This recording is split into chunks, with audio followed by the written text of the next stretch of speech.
sometimes the only thing to save you from complete self-destruction is returning back to a place of comfort. A sort of damage control via nostalgia in hopes of not only affirming that you've still got it, but also maybe finding a way to reinvent your own wheel in the process. That feels like the energy permeating throughout the most recent outing from pop-punk icons Green Day, Saviors. It's an album that sees them once again rekindling some chemistry with longtime producer Rob Cavallo, and on the other side certainly sees them doing better than not only the last trio of releases the group did with Rob, but is definitely a step above its direct follow-up, Father of All Motherfuckers. That being said, it does still have some shortcomings that I think show that Father of All was still in the minds of the group as songwriters, and in some ways do still show the band aging in some bland, if not spottier ways. In the grand echelon of their discography, I'd say it's their 9th best album. The thing that kept it a notch off the 10th spot above their debut 39 Smooth, ironically enough, lies in where the group's age has shown their growth positively. Those that have seen my Redacted on that album know I think its highs like Disappearing Boy, At the Library, and I Was There are some peak melodic-driven skate punk. Hell, I Was There is honestly a contender to the best of their early years as a whole. Its raw production, I think, sets it below the average debut might, because the more meddling songs showcase that raw sounds cracks more, but the group in this Genesis still holds a solid glimpse into the talent that they would showcase brighter in this younger form. While I'm more of a fan of Trey's more loose drumming style, I do think John Kiffmeyer's drive to his style suits that young energy strongly. The sequencing, and honestly lack of other better songs from the Kiffmeyer era, are really what set this below Saviors to me. It's an admirable start for a group who'd helped carry the sounds of punk in the ensuing decade, but they absolutely built upon this foundation well from here. The places those roots have grown out into the highs on Saviors, like the 1-2 knockout out the gate of the solid The American Dream Is Killing Me, and even better on the energy after that on Look Ma No Brains, are textbook Green Day in the worlds of hooking a listener and giving them a cheeky, energetic follow-up. The production being as tight as ever also helped send that over the moon, but obviously, again, that was kind of to be expected given Rob Cavallo's back in the mix. I'd honestly argue, though, that sadly Look Ma might be one of the best songs on the album, which is a little unfortunate considering it's right out the gate, but I think so because of how it speaks on their POV of the world without going so far off the edge as they do in some of the more meddling points of the track listing. The one song that I think comes close to it, as far as taking the strengths of the band, but in the opposite realm, are through the late album ballad Father to a Son, a song that leans into gravitas to help strengthen its feelings of hope and desire for a caring father, or some could say, a savior, to help bring one back from the darkest times. It's a point where the album goes all out and I think shakes the ceiling aptly. I like the strings, and I don't think they really weigh down the song at all. Again, thanks to that immaculate production, the band just sounds full and not too gaudy or fills up the room too poorly. It just fits nicely within the ideas that they're toying with on here that I think are choice. The road that connects these two songs is the reason it's in the 9th spot, though. Admittedly, I like how well the band aims to connect this theme of light and the darkness, and when it shines, it doesn't wholly fail. It's just messy.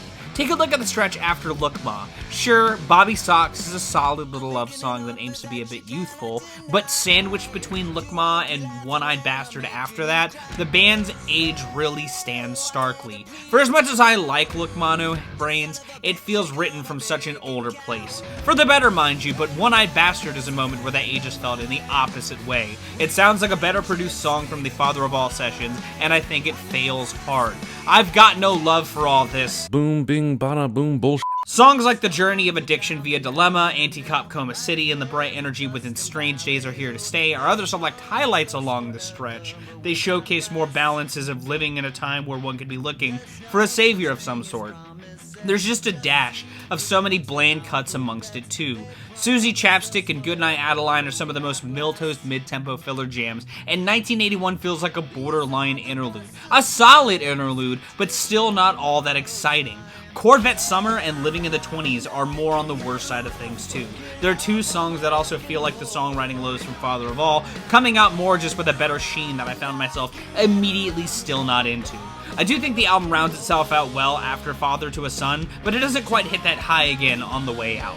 I gave it a 6 a year ago, and I'd still stand by that.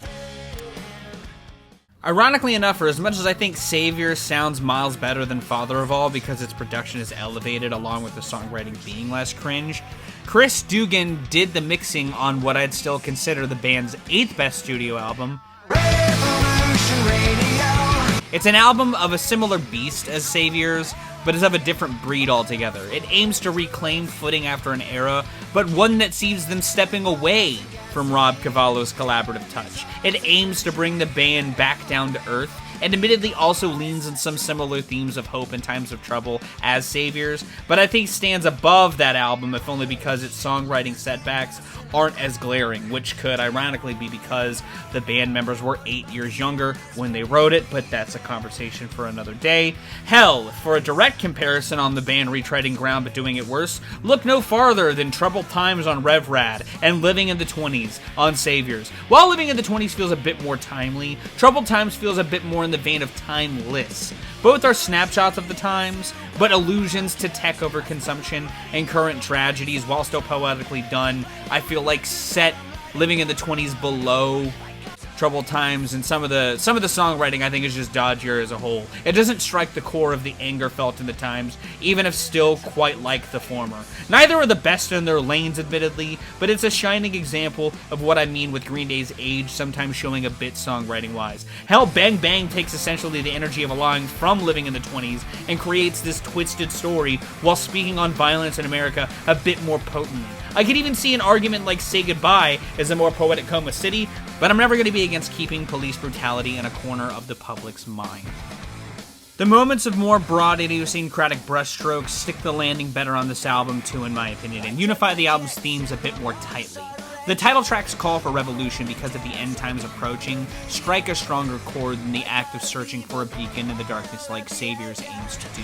Too Dumb to Die's observance of Billy Joe's upbringing and how it can still be the view of his roots to someone in his place in the world now bridges into the aforementioned Troubled Times through the sole big song of the album, Forever Now, wonderfully. A song that feels like a fun twist on the multi-sweet songs from albums like American Idiot and 21st Century, with a vision of the world the group spent the album building in to full display. That being said, it's a few steps below those albums because they really showcase the band unifying a sense of world with a better knack for album pacing and construction that's still potent on Rev Rad, but puts it at this point in the ranking because it's still not as tightly constructed as those. There's a reason I'm calling it retreading. It's still got its share of album fluff in that spirit as well, with some of the mid-tempo album cuts, like Bouncing Off the Wall and Youngblood. Admittedly, low points that are few and far between the lows on Saviors, but what put it above that in the respective ranking as well. And that is where I would stick Saviors within the current Green Day discography. Do you agree? Do you disagree? Let me know your thoughts and what you think of Saviors a year later in the comments down below. If you like this video, give it a like. If you want to see more, consider subscribing. I drop 2 to 4 vids a week depending on what I've got going on. I've got a special classic album review dropping tomorrow that I hope you're excited for. I'm going to go, though. Thank you so very much for watching this. I've been Power Rack. You guys have a good day, life situations, and I'll see you another day.